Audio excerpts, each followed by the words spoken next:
Hello, Outlander fans. Welcome to my channel where I analyze and discuss every episode of Outlander. Today, we are going to talk about the most impactful and emotional episode of Season 7. Episode 7, titled How Outlander Season 7 Episode 7 Changed Everything for Claire and Jamie.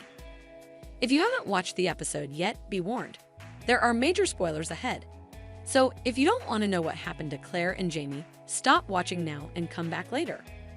But if you are ready to find out how this episode changed everything for them, then keep watching.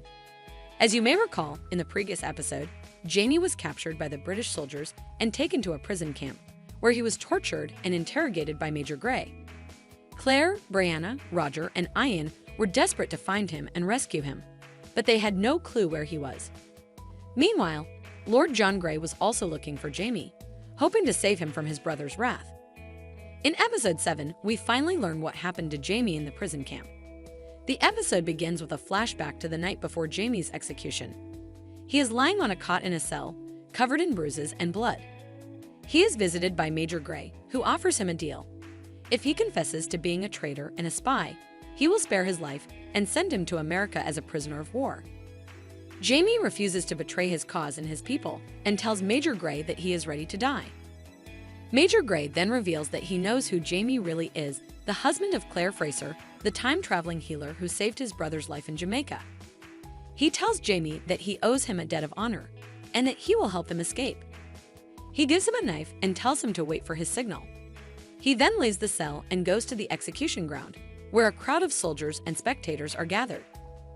Jamie waits for Major Gray's signal, but it never comes. Instead, he hears a gunshot and sees Major Gray fall to the ground. He realizes that Major Gray has sacrificed himself for him, and that he has no chance of escaping. He decides to use the knife to end his own life, rather than face the hangman's noose. He stabs himself in the chest and falls unconscious. The next scene shows Claire arriving at the prison camp with Brianna, Roger, and Ian. They have followed Lord John Gray's clues and found out where Jamie is being held. They rush to the execution ground, hoping to save him in time. They see Major Gray's body lying on the ground, and they spot Jamie's cell. They break into the cell and find Jamie lying on the cot, bleeding profusely from his chest wound. Claire checks his pulse and finds that he is still alive. She quickly bandages his wound and tries to revive him. She succeeds in bringing him back to consciousness, but he is weak and delirious. He tells her that he loves her and that he is sorry for leaving her. He asks her to forgive him for killing himself. Claire tells him that she loves him too and that she forgives him. She tells him that he is not going to die and that they are going to take him home. They manage to smuggle Jamie out of the prison camp with the help of Ian and some friendly Scotsmen. They take him to a nearby cottage where Claire treats his wound and infection. She tells him that Major Gray saved his life by giving him the knife and distracting the soldiers with his gunshot. She also tells him that Lord John Grey helped them find him by leaving them clues along the way. Jamie is grateful for their help, but he is also filled with guilt and grief. He feels that he has failed as a leader and a husband, and that he has dishonored Major Gray's sacrifice. He wonders if he deserves to live after what he has done. Claire comforts him and tells him that he has nothing to be ashamed of.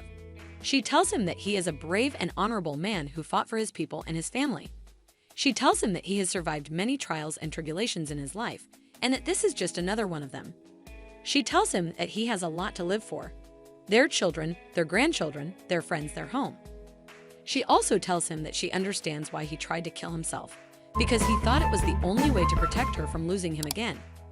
She tells him that she knows how it feels to lose him. She lost him once when she went back through the stones after Culloden. She lost him again when she thought he died at sea. And she almost lost him again when he was captured by the British. She tells him that she would rather die with him than live without him. But she also tells him that they have to live for each other and for their family. She tells him that they are soulmates and that nothing can separate them. She tells him that they have a bond that transcends time and space and that they will always find each other, no matter what.